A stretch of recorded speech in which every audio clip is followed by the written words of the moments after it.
Boa noite, vamos agora iniciar o estudo do livro Energia dos Chakras. Hoje, no capítulo 2, começaremos a abordar os chakras, suas funções morais e virtudes equilibradas. Com base no livro Energia dos Chakras e o poder terapêutico da fé, da meditação e da oração. Mas de hábito vamos aqui fazer o nosso comentário de uma mensagem do Espírito Emmanuel. Trouxemos aqui um texto extraído do livro Cartas Universais e Apocalipse, o Evangelho comentado por Emmanuel, segunda carta a Pedro, capítulo 1, versículo 21. Todos os homens participam dos poderes da intuição, no divino tabernáculo da consciência, e todos podem desenvolver suas possibilidades nesse sentido, no domínio da elevação. Vamos fazer aqui algumas observações para introduzir o nosso estudo dessa noite. Emmanuel aqui nos traz uma informação muito importante e de forma bastante clara.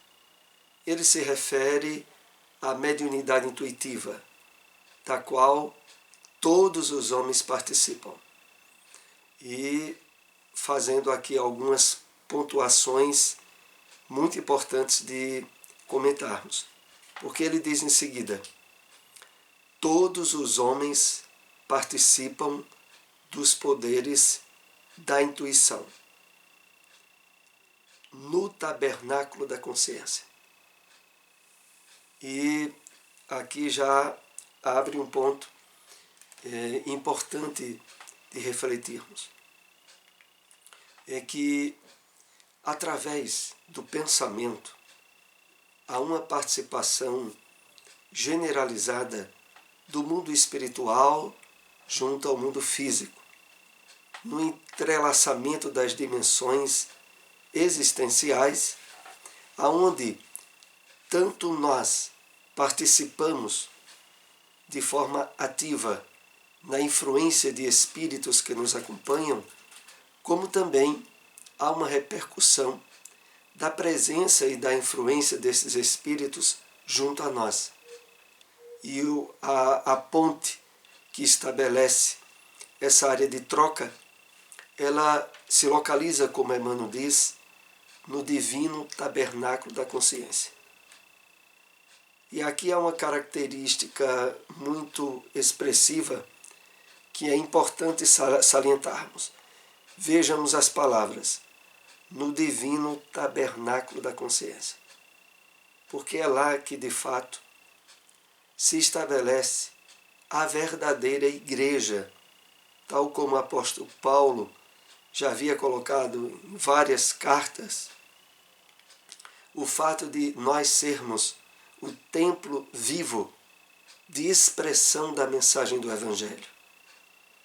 E continuando, Emmanuel diz: e todos podem desenvolver suas possibilidades nesse sentido, no domínio da elevação. Aqui nós somos chamados à responsabilidade pelo trabalho de desenvolvimento dessas faculdades. E Emmanuel também é bem claro sobre isso, como se deve dar, quando ele diz, nesse sentido, no domínio da elevação, que é o trabalho, é o esforço que façamos individualmente em procurar ao máximo o conhecimento, o estudo da realidade espiritual da vida, que nos é ampliado de uma forma incomensurável pela revelação espírita. Há muito material, muitas obras importantes, muito aprofundamento a respeito da vida espiritual que produz o resultado que Emmanuel aqui nos chama a atenção: o desenvolvimento das nossas possibilidades na área da intuição. Que possamos, aproveitando esse estímulo trazido a nós por Emmanuel, arregaçar as mangas para ampliação e aprofundamento no conteúdo da realidade espiritual da vida, porque desse modo nós estaremos ampliando da forma mais adequada possível as nossas faculdades mediúnicas na área da intuição, da qual todos nós somos participantes. Vamos então para o nosso estudo dessa noite, os chakras, suas funções morais e virtudes equilibradas.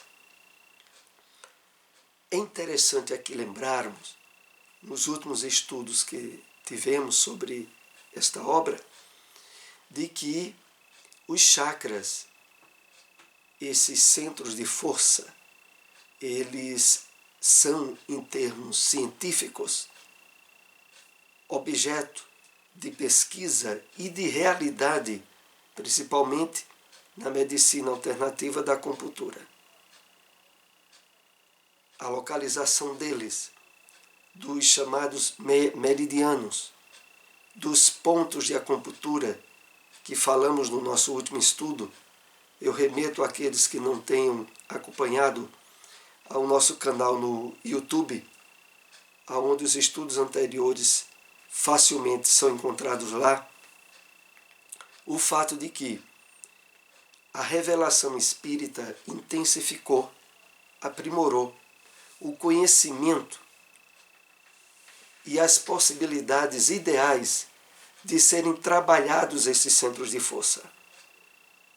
Não poderíamos aqui deixar de fazer menção ao capítulo 19 do livro Missionários da Luz, que se titula O Passe, aonde um dos maiores capítulos da obra é dissecado em detalhes a forma pela qual os espíritos benfeitores, trabalhando junto a passistas, direcionam recursos fluídicos e energéticos aos determinados chakras, de acordo com as dificuldades ou problemas apresentados ou percebidos nos pacientes que iam receber a bioenergia.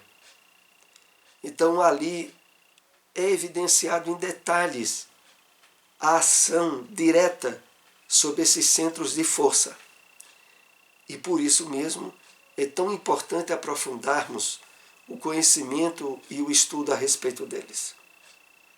Os comentários que temos aqui elaborados em cima dessa obra são a título de estimular a leitura de todo o livro, porque aqui nós apenas conseguimos separar alguns trechos do capítulo, dos itens, para focar aspectos que nos pareceram mais importantes. Mas o ideal, é claro, é a leitura de toda a obra. Vamos assim para o primeiro slide do nosso estudo de hoje, que é a recapitulação do último slide do estudo anterior, face à sua importância de reflexão e memorização,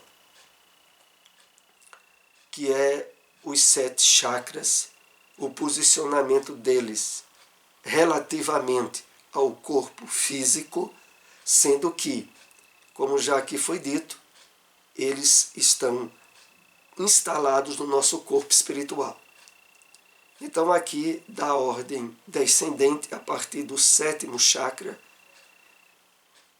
colocado aqui na obra como o chakra da transcendência, que é o chamado chakra coronário também, e que é muito importante. E isso nós estaremos desenvolvendo ao longo do estudo. Os aspectos de localização e os aspectos emocionais correlacionados a eles. Então, o 7º chakra é o coronário. O 6º chakra, que é também chamado de chakra frontal, que está associado à inspiração. O 5º chakra, que é o chakra também chamado de laríngeo, associado ao conhecimento. A palavra, a laringe. O quarto chakra, que é aquele que se localiza na área próxima ao coração, é o chakra do amor, também chamado de chakra cardíaco. O terceiro chakra, também chamado de plexo solar, relacionado aqui na obra pela expressão de poder. Todas essas expressões adiante nós iremos tratar de cada uma delas individualmente. O segundo chakra é o chakra chamado de umbilical, que está associado ao prazer. E o primeiro chakra, chamado de chakra básico, está associado à segurança. Hoje, mais especialmente, nós abordaremos alguns detalhes do primeiro chakra, que é o chakra da segurança.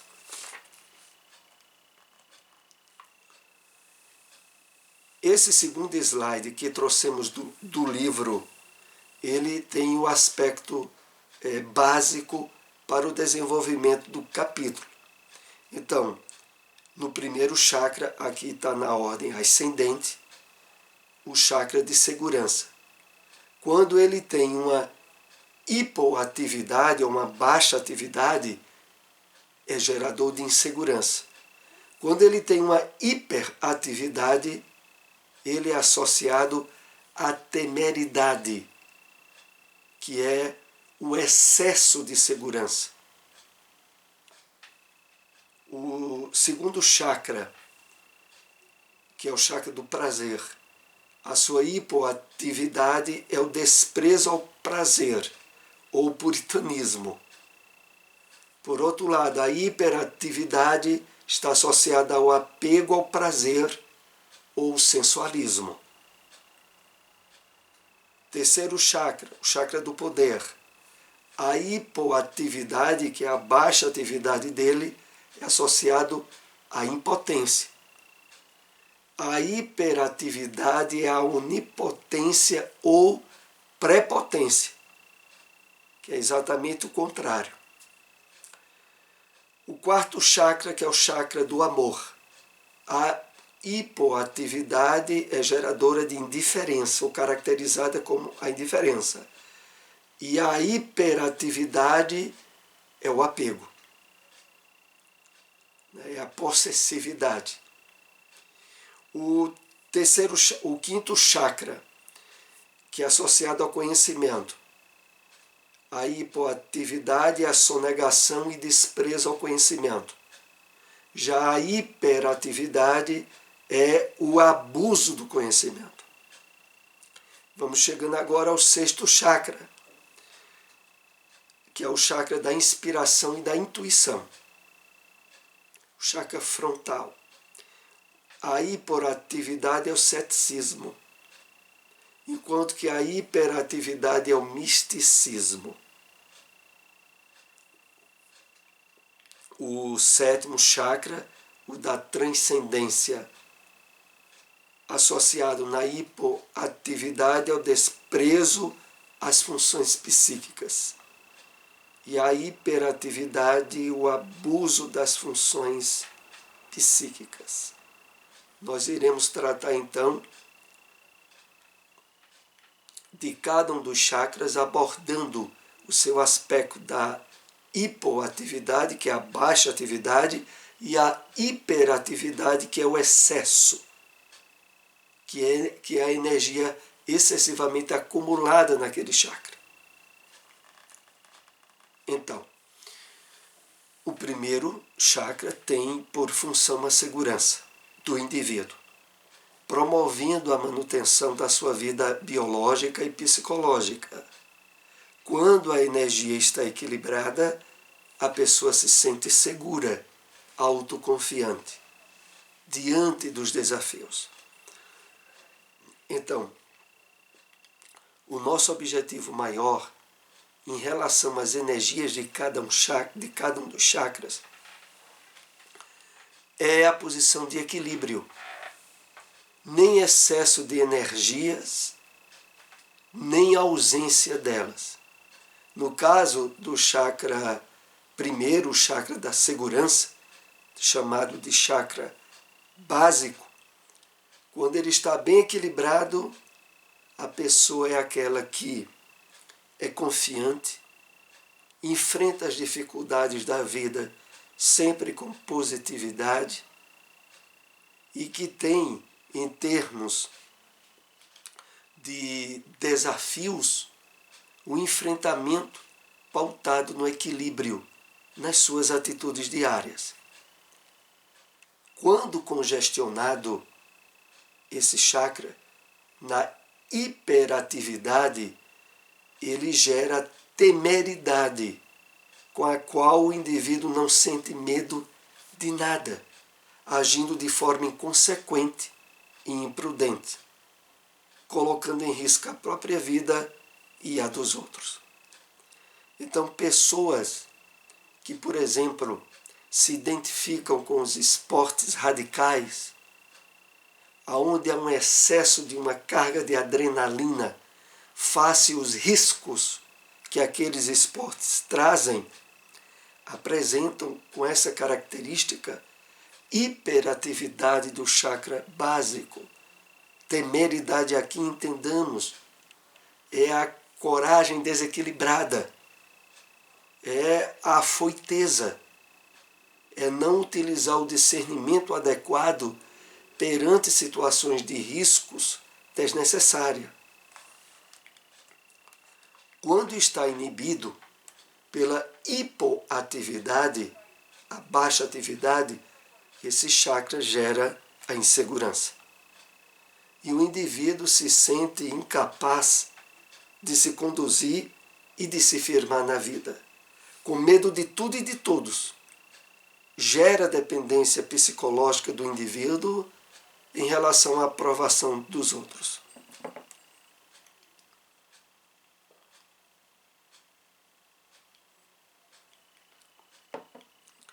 Então, é aquela característica que algumas pessoas têm de não ter segurança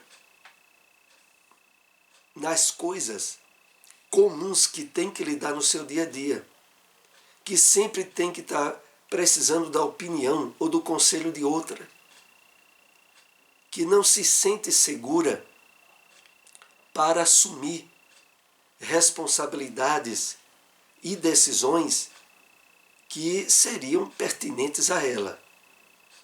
Então, aquela característica excessiva de insegurança evidencia uma baixa atividade desse chakra, do sétimo chakra, o chakra básico.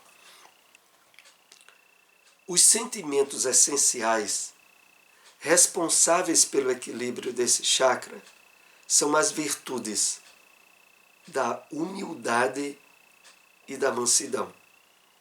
Elas geram a aceitação das coisas como elas são, isto é, da nossa realidade de espíritos imortais em evolução e aprendizes da vida.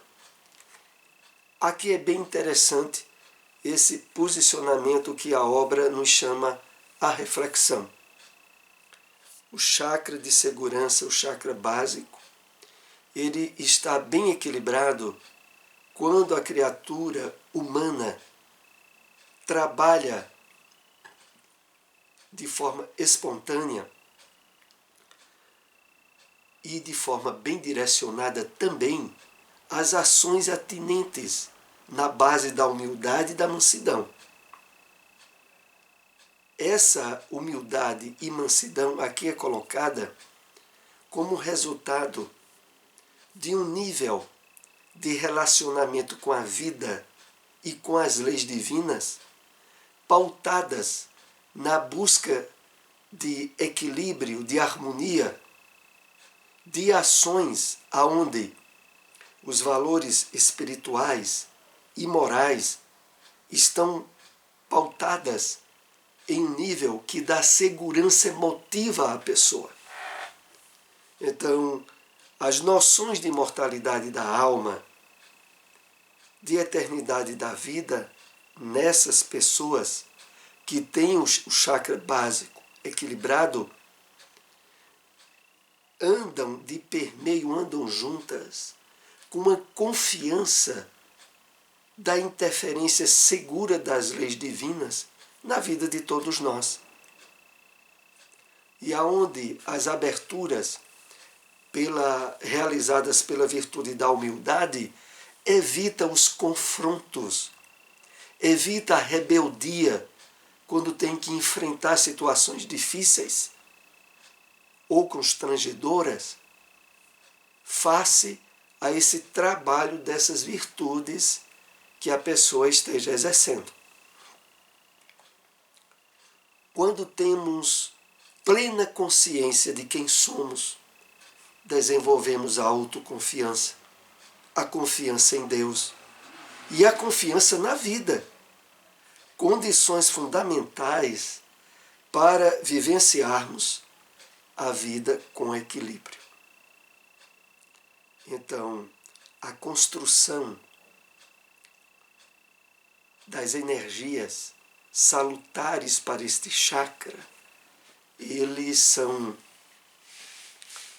deduzidas e são provenientes desse esforço nosso de compreensão da realidade da vida em termos espirituais, em termos de harmonia com as leis divinas.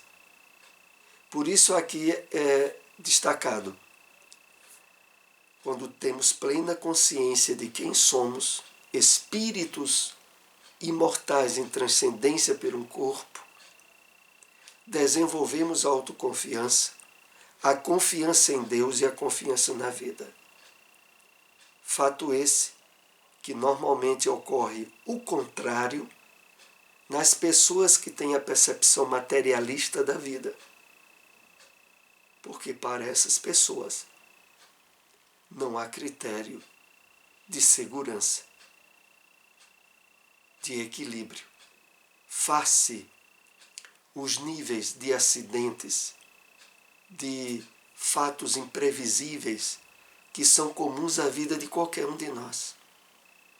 E envolvidas nessa temeridade, elas têm o desequilíbrio nessa área energética do chakra básico, do primeiro chakra. Todas as dificuldades que criamos para a nossa vida vêm dos sentimentos egóicos, responsáveis pelo desequilíbrio. Orgulho e rebeldia é o predominante e o caracterizador dos desequilíbrios na área desse chakra. Aliás, nós iremos ver que esses dois sentimentos egóicos, junto com outros, estão sempre presentes nos desequilíbrios de todos os chakras. Claro que em cada um deles, como nós iremos ver adiante, a associação de determinados sentimentos egóicos, mas junto a eles sempre a presença do orgulho e da rebeldia. É evidente que podemos aqui deduzir que, por exemplo, uma pessoa que está passando por dificuldades na área da depressão, ela tem as energias desse chakra desequilibradas, dentre outros também. Mas no chakra básico, aonde a questão da rebeldia, que é muito característica dos sentimentos que levam as pessoas aos estados depressivos, vai evidenciar uma necessidade de realinhamento, de reequilíbrio das energias a partir do chakra básico do sétimo, do primeiro chakra. Não haverá transformação sem o reconhecimento da ignorância a ser superada gradativamente. Para aceitar essa realidade plenamente, são necessárias a humildade e a mansidão. Aqui a obra nos convida à reflexão para o equilíbrio desse chakra, da grande necessidade que todos nós temos de percebermos como aprendizes, como abertos à aquisição do conhecimento renovador que é trazido de forma abundante pelo Evangelho do Cristo à luz da doutrina espírita. Essa condição é justamente aquela que vai de encontro ao egoísmo e à rebeldia. É interessante, oportunamente nós lembramos aqui, e também se encaixa na situação de entendimento, aquele fato que reiteradas vezes é colocado nos evangelhos, nas cartas dos apóstolos, de que todos nós estávamos destituídos da glória divina porque todos pecaram. É claro que há uma alusão simbólica ao chamado pecado original, mas, por outro lado, é fato totalmente certo de que a bagagem de ignorância e de necessidade de aprendizagem todos nós trazemos. E há aqueles que acham que sabem muito e não têm necessidade de ampliar e de renovar conhecimentos, facilmente se associam aos sentimentos de desequilíbrio associado ao egoísmo e à rebeldia. Bom, esse é o último tópico que nós temos para tratar sobre o primeiro chakra, que hoje focalizamos. Esse estudo continuará nos nossos próximos encontros. Agradecemos àqueles que possam compartilhar essas informações. Até o próximo estudo.